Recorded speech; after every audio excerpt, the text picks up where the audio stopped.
because you have some ability to play through early lanes of BDS. Viego can gank quite early. Azir, when you get post that level 6, you can have mid-jungle. But is there anything that you think BDS needs to put on the table to say they can actually go forward? Because it feels like they really want people to come into them right now. They don't have anything to go forwards. It probably has to come from the top lane role, I would say, because usually on support, the engage kind of champions are not so good into Tahm. And Gwen as well, it just seems easy for them to kite out of. So I think it's going to have to come from top lane, but I'm not an expert in Gwen matchups. I just think this champion is really annoying to play against. Yeah. Well, I was wondering whether we'd see something like a Sion, but then you see that Gwen and you think, yeah, I don't really want to play Sion into Gwen. That sounds pretty bad. You still have the Senna Sion on the bot side potentially coming through. But even with that, now you're looking at Vitality locking in the Yone. We've seen that a couple of times now. It used to just be the Broken Blade special, but it seems like Perkz more than likely going to put that into that mid lane. Of course, I mean, there is some flexibility, I suppose. But I'm looking at that now and you think, even with the ability to have these Azir soldiers, have the Viego pop off, that Yone is actually quite threatening towards a lot of what you've got because you don't have that Tahm. That's the takeaway which Vitality has. Yeah, it looks like an Akali top lane Akali into and Gwen. Azir. Akali top Nymaera's into... just like not upset at all about this. He's like, this is a classic day at the office. It's okay. I mean, we've seen, because I think it's what Kobbe was talking about in terms of the Gwen matchups. Akali at least survives that matchup. From what I know, Akali should be good into it, but again, I'm not an expert on top. Yeah. But yeah, I was a bit confused as well. I'm not really sure what's going on in this Okay, but I did call that one. So the Sion's not going to be into the Gwen. That's the important thing, because I think BDS saw the Gwen and thought, okay, you can't really pick hyper tank into the Gwen. Still does a lot of damage, even with the nerfs on this patch. It allows you to have a front line. I think the Akali is pretty much there for that lane matchup. Vitality have, of course, their bot lane picked to round things out. Yeah, the reason that it kind of caught me off guard is because I think it's really cool because it gives a lot of agency to Agresivoo, right? Who is finding a spot on this LEC stage, and this is a tall order up versus that Gwen from Alphari, and I love that they're giving him that agency. I know Agresivoo as a player plays a lot of Gnar, a lot of Camille, a lot of Kennen. Kennen was a big pick for him, so to have that Akali and be able to again have that agency, I think that is very important. On the other side though, actually Carzzy suddenly has a lot of agency because I look at that Akali, I look at the ability to fly into that backline, having an Xayah, Tahm, would you feel happy playing into this composition as Carzzy? Yeah, I think Xayah is definitely not bad at all here on 5 pick. He's, I mean, his team is like, they want to go in, right? And not a lot of peel except for the Tahm. So Xayah is good in these cases where enemy team, they have a Akali diving onto you, a Viego, and you can just kind of play for yourself, peel yourself with your ult. So I think it's definitely good here. Alex, we talked about the Vitality lineup or yesterday to pick some bands being a little bit more comfort, a little bit more ease of execution. I'm not seeing that here today. What do you make of it? Obviously Carzzy is a big Xayah player, but the thing for me is that while it might be comfortable for certain players, I don't know whether all of these champions, as Kobbe was saying, actually fit together. There's a lot of going backwards in terms of the bot lane. Everyone else wants to go in. They're going to have to problem solve the way their composition pulls in multiple directions. Well, we love to see that out of Vitality, looking to finish this super week with a 2-1 scoreline where Team BDS is trying to get their first win on the board, which would be so important for this now reconfigured roster. I was going to toss to the introduction, but it's not there, which is totally fine. I don't know how much time we have to vamp still in that regard. But yeah, for BDS, obviously, naturally they will now tell me to toss. Yes, go ahead. We'll get into Team BDS versus Vitality. Yeah.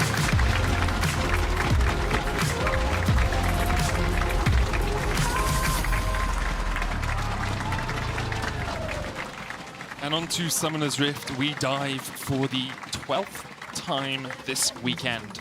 And we have a special guest with us here on the caster desk. We are joined very happily with Febby. Very nice to see you here, Febby. Now, the good thing for me is, right, at this point, I shut up.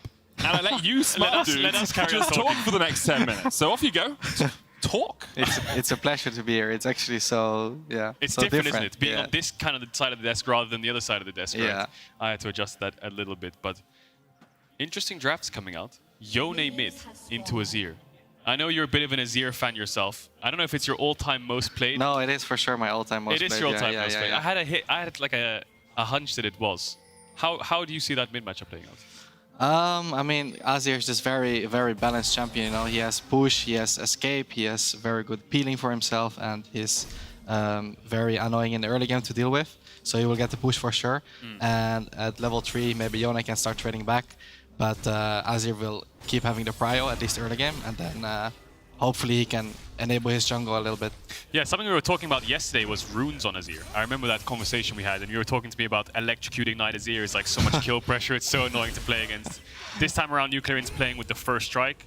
I presume that's mainly because he's against a melee champ that he can kind of get a lot of early gold and then it scales really well. Yeah, I mean, he can for sure proc this rune a lot, right? And it has an insane value when it comes to scaling. I was actually talking to Azir, One Trick Pony, that is like 1k LP in EOS solo queue, and he will play this lane with Electrocute and Ignite because he would obviously look for kills, right? But yeah it's a little bit different in pro play. Yeah, pro play is all about the balance, like you said, just having the push and Perkz. We'll probably sit pretty happily with Resolve second and Doran Shield. I guess for the melee mids into Azir, it's about weathering the storm, going as even as possible, and trying to use your TP to get back into the lane to stay safe. Yeah, I mean, for sure you can also play with Comet, right? But when you play with Comet against champions that run second wind and Doran Shield, it feels like you're kind of, like, the guy is just gonna heal back up, right? So it feels like your rune is kind of... Perkz getting an insane trade there onto the Azir. Is that more so, is it on Yone to find windows to get good trades, or is it on the Azir to make a mistake and allow him to have that window in the early levels? Well, if the Yone gets a tornado like that, then obviously he will always win the trade, right? Yeah. But it's kind of up to Azir to keep the range, keep the push, and then dodge his Q like that. And it's getting easier with levels because he can just, you know, dash away from it. So it's like, there should never really be any danger for Azir to die, honestly. Yeah, no kill pressure, especially without the Ignite. Maybe towards level 6 it's a bit scary. But obviously we saw the wave crash onto Perkz' tower. The wave bounces back into Azir, which innately gives the Yone a level advantage. And then he can trade so aggressively, and he can take bases like this, but it's not on a cannon wave. Yeah, I do think that the Azir should have kind of kept up the push, or potentially ask for his jungler to not give this free base, because this is actually huge. Because now the Yone will get tempo from base, and he will be able to get a ward down or like push out the wave for free and not get pushed in for this one. I think the importance here is the fact that Perkz can run back to lane without using TP, because now if he ever takes a bad trade, he can TP back, whereas NUCLEARINT, I presume, will eventually have to TP back. He's gonna have to push out this wave, and then he's gonna have to base. If Perkz' job right now is just to try to stop this massive push. He also has item advantage, so he can't really fight him right now. But the jungle is behind, so yeah, that secures the push out. So that's the way mid lane works, isn't it? You ever have a bad wave state, call your jungler, I need a push out, I need some help. Is NUCLEARINT forced to TP back here, or do you reckon he'll just run back? No, he can just run back, he will not lose anything. Okay. But yeah, it doesn't also hurt to TP back because of the new changes, right? I feel like mid lane right now, it's like you can't really TP on minions anymore, so it's like... I wouldn't be surprised if he would TP here, because he would actually get 2 more creeps. Yeah, get an extra bit of push. So in conclusion, this early game, Perkz being even, or at least in the position he is right now, would be winning in a sense. Because the Azir has the perma push, maybe gave up a window where he made a mistake, and now Perkz just going even. I think it has to do a lot with the rune choice. I think if you go Comet, then or Electrocute, you can actually poke the guy out more. You will get a more CS lead, but actually Perkz is winning in CS, surprisingly, which should not happen against a melee champion. Okay, so small mistake, and then the rune choice would have been a bit more impressive for NUCLEARINT, but either way, up to level 5, pretty standard and pretty even from Perkz, and I think well played to him. It's also very dependent on whether or not you want to like totally be aggressive in this lane. Like it seems like NUCLEARINT happy to scale, just like ping-ponging the lane back and forth, looking for some harass when he can find it, but doesn't always need it. And the rest of their comp scales so well as well. It's not too surprising they're not looking for incredible early game plays. Yeah, I mean, you can do a lot of different stuff on Azir. You can, you know, like, I like to play with Comet because it's a little bit more aggressive. You can poke a bit more, you can get more lead a little bit in lane. Also, you can take more defensive and more scaling, right? So it just depends on what the player likes and how he likes to play the lane out. And that aggression can value push, because right now, after that level 3, the first couple waves, Perkz has been having the push in this lane. What impact does that have on the rest of the map when your Azir is having to catch waves on the towers and always down a base? Well, obviously, it's not good to be in your tower. Basically, when you get a push, you can always set up with your team first, and that's going to be very important. At least now when Yone is level 6, like, this is going to be a great situation to set up with his jungle. Yeah, and Labrov's going in, looking for Erdote here with the Abyssal Voyage. Ignite is taking Cinkrof. It's going to have to flash across the wall. You have to feel Perkz diving forward. Doesn't land the Fate Seal. And Cinkrof actually Oh, he does flash flashes. in the end. Well, he didn't have vision in the river, I guess, so flashed instead of just trying to get the back up. Yeah, I was a little bit scared maybe there was going to be a collapse from the rest of Vitality because all the pink wards in the bot side jungle. I think Vitality got the crab there. Cinkrof thought he could get a little bit of contestant, but we saw the mid push from Perkz. He TP's back, pushing the wave, TP's back, and he was there first for the fight. Yeah, I mean, I think you see this a lot with the veteran mid laners. They usually tend to just move faster to their team than the rookies do, because the rookies are more focused on like the small individual mechanical stuff. So yeah, I mean, kind of to be expected. Is it the experience of seeing a situation and knowing what you can get out of it versus the rookie kind of taking the risk of I'm going to play for myself more rather than trying to see a situation that's 50-50? I think that it's a combination. I think that the more experienced mid laners, they have a really good anticipation of what's going to happen. Yeah. And usually have communication beforehand, and then they just play off that, right? So I think it's just a mix.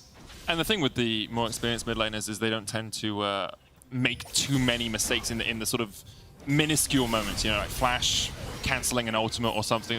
It's the more experienced players you can trust will be able to actually hit those moments. Hey, Caedrel? Yep. You're trying to hint at me at something there, Medic? You're trying to take a small dig? One per cast, I'll allow it, so I'll let you off with that one. But what I was going to mention there is, I'm just looking at this lane phase. Perkz is up 20 CS. Yeah, Yeah, really this is not supposed to happen. Usually when I play this lane, I am double CS up as Azir, but... Are you? Oh, Febby. But yeah, no, there he took a really bad trade. Like, Yeah. you have to just combo out of the queue, because else you will just get run down like you saw. So. So to me, it sounds like Azir needs to be in a point in the lane where he has so much kind of push, or he's poking you out enough to stop you from being able to want to trade. But if you give him windows where he's on full HP, he can stack his Qs and trade onto you, you always have to kind of dash backwards, and dashing backwards on Azir, you just lose so much mana. Yeah, exactly. You just want to make sure that the guy, like I would want to make sure that the Yone cannot move. You know, Yeah. keep the wave shoved in. If he ever tries to walk up, maybe you can try to gank, right? Right now they have ultimate, so... And of course, it's not in isolation, the mid lane matchup. We saw NUCLEARINT, after the play down towards the bottom side river, backed away because Cinkrof was resetting. He didn't know where Haru was on the map, so you have to give that degree of respect to the fact that jungler could come in, or even the enemy bot lane. Yeah, I think Febby just hit the nail on the head. When you look at people like rookie players here or Chovy, they always try to keep as much push as possible, and when the wave's under tower, they hide in fog of war. So the enemy mid doesn't know if he's basing, if he's roaming, what he's actually doing. Then he reappears as the wave re-arrives, and you push it back in again. Yeah, I mean, basically Azir is just it's not a champion that will burst you down, but Azir is actually like a poke champion. A poke champion with push that is very, very, very good scaling. Yeah, and I think that's why we see so much high priority on pro play in general, because it gives you lane push. A champion that gives you push and scaling is very rare to see. I mean, Corki can kind of match it. We saw BDS ban that out. Not in terms of push, but in terms of survivability and scaling. But Manny's going to pop the ult here onto Labrov.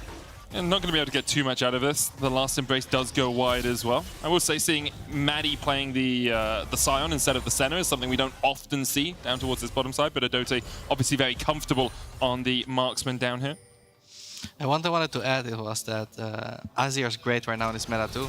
Champions like Wukong, when they dive onto you, you can just ult them out, you know, jump out, and it's like, it just helps a lot compared to playing Orianna, you know, you're kind of more static and you don't have a way out, so it's like, I love the champion.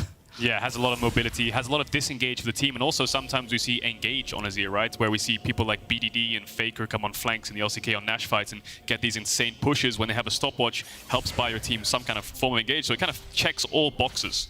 It definitely does give you a huge amount of scaling. Before we let you go, Febby, I want to quiz Caedrel quickly.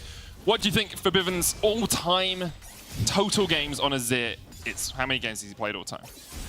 94. 58, so you're only 40 out there. Only? And what do you think his all-time win rate was? 68%. 65.5, so not really bad, good. not bad. Pretty impressive. I've played against Azir many times, so I've had the pleasure in solo queue especially. Well, thank you very much for joining us, Febby. It was great to hear your thoughts on the laning phase, and we'll let you go and hopefully see you on the analyst desk later on today. Thank you so much. Thanks, Febby. That was a lot of insight. I learned a lot. Let me unclip you. Unclip. Got a clip on the headsets. Perfect. Thank you so much, man. I will say, my voice is very thankful. I'm on all 5 games today, so having a little bit of a breather as you guys discuss the intricacies of mid lane is nice for me. And I think what the conclusion we reached is Perkz shouldn't be this far ahead, And it's not the easiest situation for NUCLEARINT to play out from here on out. Yeah, you just look at the mini-map again. Perkz pushed in the wave basing, and this is kind of something that it's almost like exponential growth. It's the first time you get off a really good base. You have tempo, quote-unquote, in the lane, which basically means you dictate the pace of it. You're always one up, kind of, right? So I've already based and got my items. You haven't. I'm going to fight you until you do. And when you do, I'm going to push in the wave and base again by the time you've already done it. So I'm always one step ahead from that one bad trade you took at level 3. And Perkz just been taking advantage of that the whole time through. And you can see a CS lead coming out of base again. Still a base up on NUCLEARINT. And we haven't been looking too much at the other side of the map. Cinkrof has a CS lead and a level lead over Haru, but Haru managed to get the Rift Herald. Top lane in favor of Alphari, just used the ultimate aggressively onto Agresivoo. Cinkrof and NUCLEARINT hopping around. He used the hallowed path, so I'm wondering if that hallowed miss being down means Alphari just has nowhere to go. First blood over to Agresivoo, just a bit too aggressive there from Alphari. Definitely was, and I would love to hear the Vitality comps in that play, because NUCLEARINT just kind of went missing towards top side. Haru was on the bot side of the map, and then all of a sudden, Alphari's trying to contest the wave. Haru's going to try and punish that by placing down the Herald. Vitality's bot lane is on the way, trying to stop BDSs from being able to collapse towards mid, but they will get a couple platings here. Rift Herald will get a charge off. Abyssal Voyage going forward. Erdote's going to have to flash away from that one. Rift Herald dies before it charges. That's huge, actually. You burn a flash to stop the enemy mid and jungle from getting 300 gold. Definitely is, and if you just kind of think of the cost investment and the time investment of Wukong doing the Herald, picking it up, and Cinkrof just farming throughout the whole time, right? So all that time invested and now lost out on the gold would mean that the tower would have around 1 plate left, so Perkz could have picked it up later on in the game, but that is not the case. So NUCLEARINT will be pretty happy with this tower being healthy. We'll pick up a blue buff from Cinkrof as well. So other than that top kill, pretty even game so far. CS leads towards Vitality somewhat, but Cinkrof and the kill just too much right now. So a little 700-800 gold lead in favor of BDS.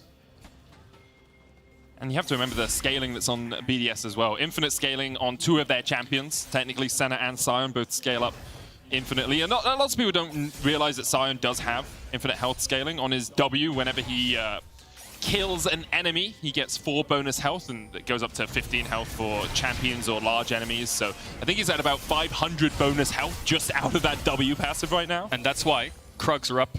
Sion's got to take the Krugs. Yep. We've talked a lot about Baus, but again, another Sion. It's his camp. You got to get the Krugs. All those small Krugs, all that extra HP. Always best for Sion. And as much as I'm a jungler and I hate seeing my level 3, level 4 Krugs die, my top laner, if it's a Sion, I'll allow it. Just gives him even more tankiness as the game goes on. And BDS, I mean, a relatively strong start so far. It feels like, apart from the death of Alphari towards the top side, Vitality haven't really looked too proactive either. It seems like they're settling in for a little bit of a long haul in this game. They've taken a dragon, they took the Rift Herald charge not working, obviously is bad for them, but it doesn't look like they're constantly forcing plays and they're not working. Instead, it looks like they're just a little bit more passive. Featherstorm coming out from Carzzy. Kind of to be expected as soon as you see a Sion chasing you down. You want to make sure that you can escape. A little bit scary, and yeah, just going back to your point there, Vitality not doing too much in the early game, just playing for the Herald and now this Mountain Dragon. I mean, this is Haru's 3rd unique champion of the split. We saw his Volibear, very proactive. We saw his Xinzao tried to make plays happen and got a gold lead against Mad Lions, ended up falling short. But Wukong's not the kind of jungler who can force early plays. It's not a Jarvan or a Volibear or anything that can look for early dives. Needs level 6, needs some kind of lane pressure to fight for 2v2s around, but there's no fighting happening on the map right now, so he can't really capitalize on it. And also, he doesn't have great setup in his lanes. It's not like he has a Nautilus or a Leona in support or someone with CC up towards the top side. Like, you gank a Gwen, you're the one that has to put the CC down, and Agresivoo on the Akali very safe as well with that Twilight Shroud. BDS now looking to get the 2nd Rift Herald of the game. Haru is in the area, down a level. You can see he's about 20 CS in the hole as well, so looks like Cinkrof with Erdote up here should be pretty safe securing this one. It's the objective game, this game, isn't it? So once this Herald falls, I'm expecting BDS to have a play, and that play is probably heralding mid or top tower, which looks pretty low to get the first tower of the game. A little bit of gold in the back pocket of the Akali would be pretty dandy for their comp, which will do pretty well into the Gwen later on. I think it used to be a counter pick, like in spring, I think it was, or summer last year into the Gwen. So Agresivoo just pulling that one out, has the Rift Maker. It was also a counter when you had that stupid turbo chem tank max stack dumb build that you could do that happened for one patch. It was a different word in my head. Yeah, I know, I could tell. In the moment.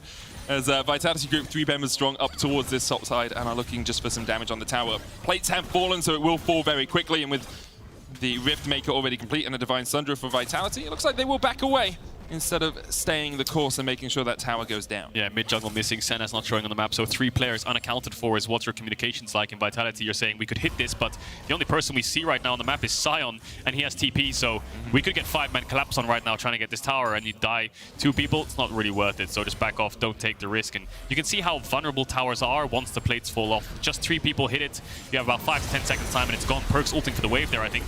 We'll be able to take it out. Dawning Shadow is a possibility from Erdote. I don't think it's going to do 450 damage, but with the Rift Herald coming in, this tower will be forfeit. Perkz just trying to clear out the wave does make sense. If that Rift Herald didn't have to go down, it could have been used mid instead.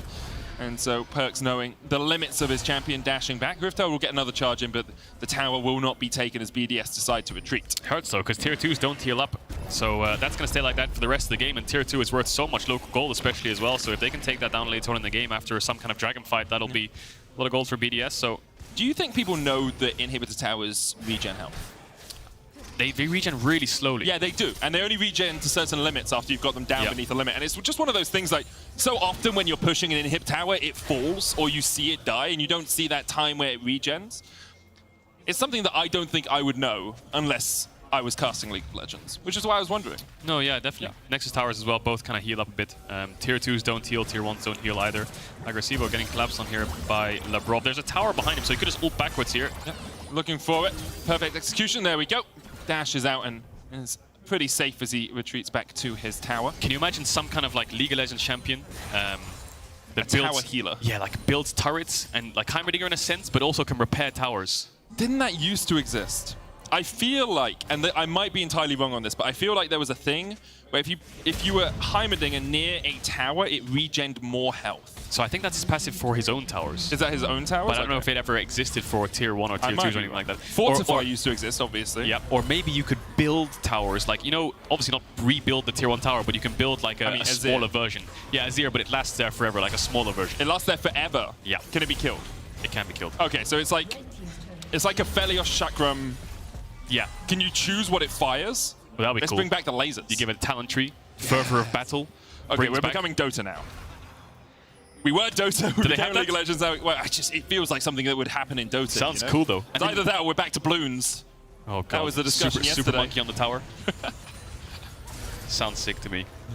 BDS grouping around mid, trying to get some push here. Dragon spawning in 1 second. Will be second Drake for either side, so both teams want to fight it. But NUCLEARINT is actually pinging this top wave, so it looks like BDS are just going to give it, go into the top side jungle, try to get this top tier 1 and trade the third tower for them.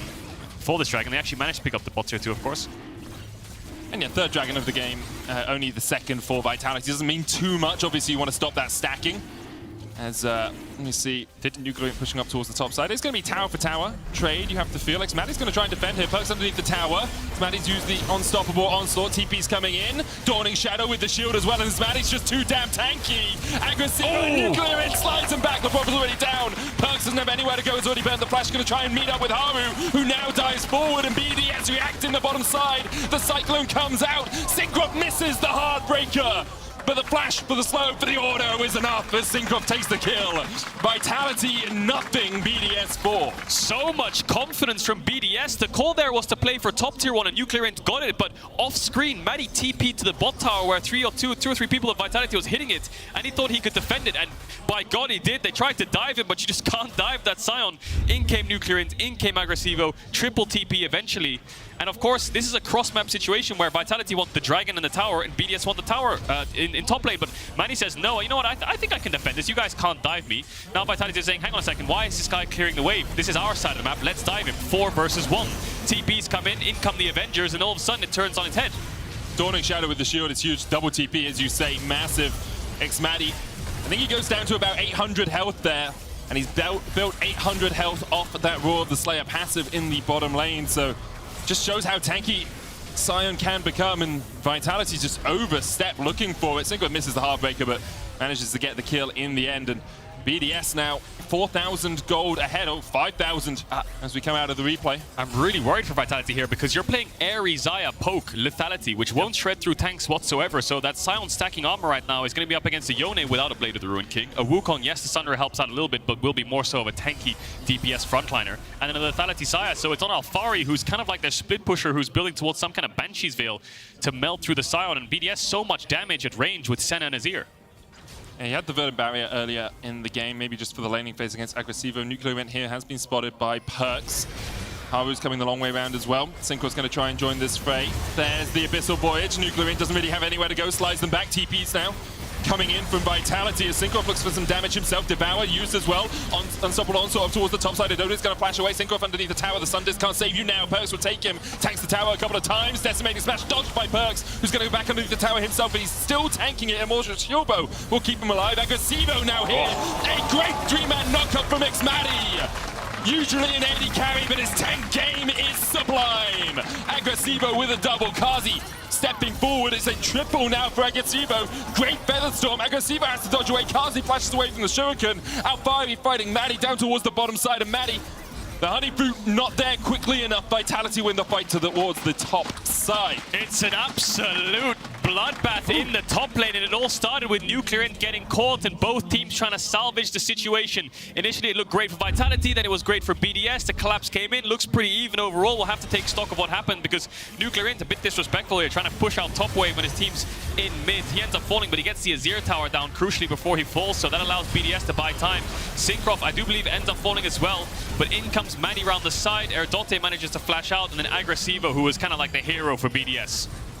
Comes in right at the end. xMatty does a great job as well, just distracting Vitality for as long as possible. This 3-man decimating smash really sets it up for Agresivoo. Yeah, gets the Q across onto the Tahm. Gets the triple after he lands E onto Haru. We're going to have to cut that short here because Perkz. Just looking for NUCLEARINT. Soul Unbound brings him back, and NUCLEARINT takes a bit of chunk, but Perkz just trying to get a little bit of chip damage in. Still a 5,000 gold lead, well, 4,500 gold lead for BDS.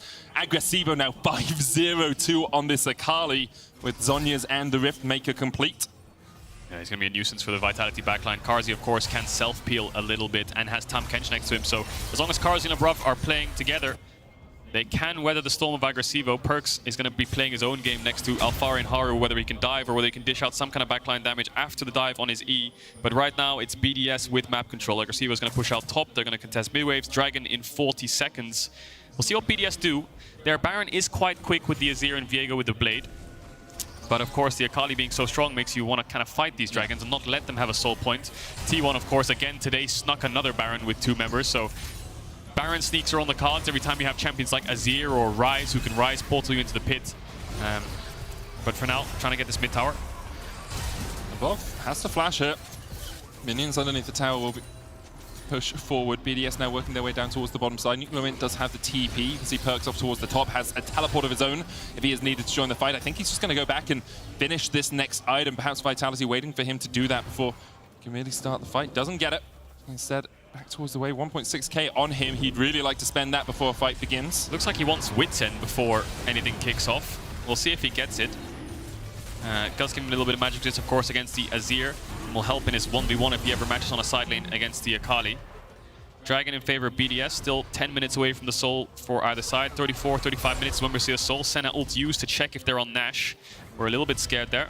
I mean, understandably, they didn't really have as much vision control around the area as they'd like. Vitality took the time that they were on the Dragon to move up towards that top side and clear out the vision. But for the moment, BDS in a very strong spot, considering they're 0-2 over the last couple of days, and a lot of people actually already slating them as the worst, if not one of the worst teams in the tournament. To be able to challenge Vitality like this is strong. Of course, for Vitality, it just puts more questions up than it answers, really. You know, you have a game against Mad, which is close until team fights. Yesterday, you have that win versus Misfits, and today against BDS, you can't really find the fights. And through early game in action to a bit of action in that bottom lane that really went to arrears. It's been a struggle for Vitality so far in Summer. Yeah, it definitely has, and that's just, I feel like, also a nature of best of ones. You can either look incredibly good, incredibly bad, or somewhere in the middle from the best of ones, and you can't really tell. If it was 2 or 3 best of 3s, maybe we see a full strength of the team, but after this super week, we'll see it pretty well rounded out. You know, taking down BDS and Misfits means, of course, they can take down the lower tier teams, but not being able to get that win against Mad Lions makes you wonder how they'll fare up against teams like XL, G2, and Fnatic. Anyway, Baron started up, TP's coming in, BDS just trying to bait them out. Yeah, they saw Alphari down towards the bottom side, knew he was clearing the waves, and was like, okay, we can get your TP out of this. Of course, 3 TPs on either team makes it a little trickier to fully bait out TPs from your opposition. With Carzzy and Perkz still having those, Perkz can now just go down towards the bottom lane and apply pressure down there. Meanwhile, in the mid lane, Haru's looking for a little bit of something as the TP comes in from Perkz. Haru's clone is low, but Haru himself still pretty healthy. Vitality playing a dangerous game here. That's 2 TPs gone in the space of 30 seconds. The only TP left now is Carzzy, but you don't want to send him on a side lane. This mid tower is going to fall anyway, so that TP, what does it achieve? It saved the tower for another 5-10 seconds, and it's gone. So now, BDS are in a situation where they have double TP advantage on their solo lanes. They can send anyone they want towards bot, and the second someone matches, whether it's the Gwen or the Yone, they can pull the trigger, start the Baron topside, TP in, give themselves a 20 roughly second window of a 4v5 in top lane. That's just an option, of course. They can keep scaling. 2 minutes, 40 seconds on the Dragon. The Azir and Senna are going to be very, very happy the longer this game goes on. Another ultimate used to check. Haru's fine here. He can jump out of the back of the pit. The Dawning Shadow, as you say, was just used to check, but can always just decoy across that wall. And NUCLEARINT is just going to push in these top waves, try to get them in towards the tier 2. They could look for a siege. I think BDS has found success in sieging so far. The bottom tier 2, now this mid tier 1. They can push in through to the top tier 2 and try to do some rotation up there. But of course, with the Sion, you're pretty happy just starting the Baron. xMatty can tank that forever. Starting while the control ward is down, perhaps not the wisest of choices, as Alphari is up here. Perkz working his way up from the bottom side of the map. Baron low though, and Perkz is only in the mid lane right now. BDS might just look to secure it. They don't know where Haru is. They're gonna burst Storm, it. pull him back. Haru smites it. BDS. Oh, that's the biggest leash I've ever seen a team give. Thank you for the Baron as Perkz lands a 4-man face sealed, has to jump away with the soul unbound as well. The rest of Vitality weren't willing to follow up, weren't ready to follow up. Perhaps just shocked as we all were by the fact that BDS just wrapped up a Baron for them and put it down the chimney. That was the biggest tie for leash I've ever seen in my life. BDS literally got it to under 2,000 HP, and then all of them left the pit. I really wonder what the comms there were, because I think Perkz showed on a ward towards bot lane and they thought they could force the 4v5. But then you have to turn. If you're not going to finish it, you need to find some kind of person in a flank, someone who can engage over a wall. But in that case, Carzzy just ults, pulls the feathers back with Haru jumping over. And let's look at this again. So BDS tried to turn onto Labrov, it looks like. Viego's holding the stun, but guys, the Baron. Haru takes it, and then Haru does not even under threat while he's in the pit, because Perkz is buying time to make sure Haru can get out. And now Agresivoo is the one who looks like he's in trouble. Alphari stacking up this top wave. NUCLEARINT showing bots. Maybe they want to try to hit this top tier 2. They will have 2 cannons. Perkz has the fate sealed. That ultimate just come off cooldown for him. And Agresivoo really can't defend into Perkz and Alphari. Haru looking for the flank as well. The control ward will be cleared out by him.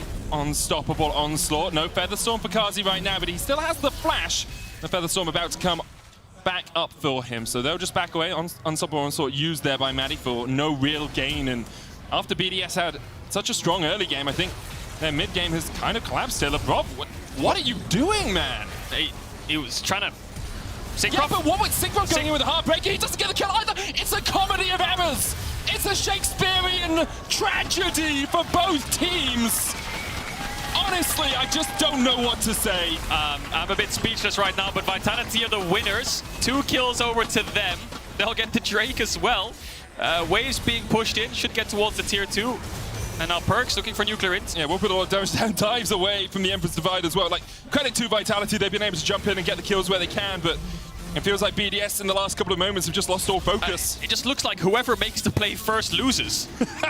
Like, whoever is the first one to take the first step forwards falls. And that's just what's been happening over the last 5 to 10 minutes. Haru's going to get the Dragon. Initially, it was Labrov trying to go for the play. He flashes out, and then BDS think they have a window to chase. Cinkrof goes in, but then he's the first one to make the play. He ends up dying. And now all of a sudden we've got a situation where Vitality got the Baron, get a Dragon. They got bot tier 2, mid tier 1 and tier 2. They got 2 kills, and the game's just swung all the way in their favor. BDS were 5,000 gold ahead just a few moments ago. Now Vitality with the lead, 1,000 gold in the advantage themselves. Carzzy now pushing in with double cannon minions down towards this bottom side. Should be 3 tier 3s. That's 3 tier 2s, sorry, for Vitality. Haru might even look for something here. Cinkrof going in.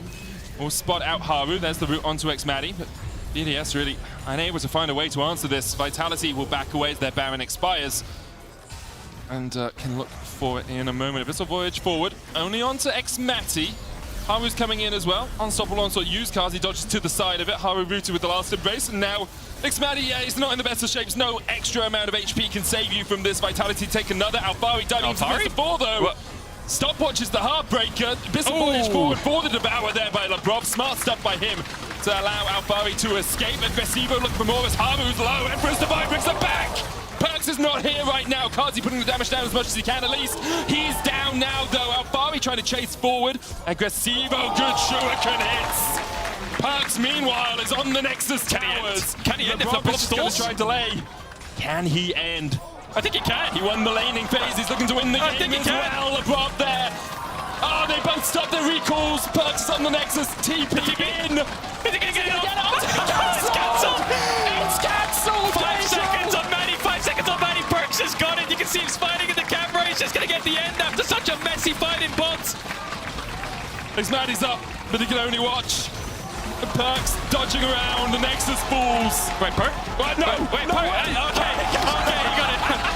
So, what the hell? What's going to happen for a second there? They were putting their shoes back on, and Perkz is like, I got Yeah, everyone was kind of off their PCs, and Perkz managed to finish it. A comedy of errors in the last 10 minutes there leads to a Vitality win. I'm sure they'll take it. Vitality finishes Super Week now 2-1. BDS 0-3. And wow, it felt like a game where BDS just had full control up until that Baron. And then no control after it. Yeah. That's what it seemed like.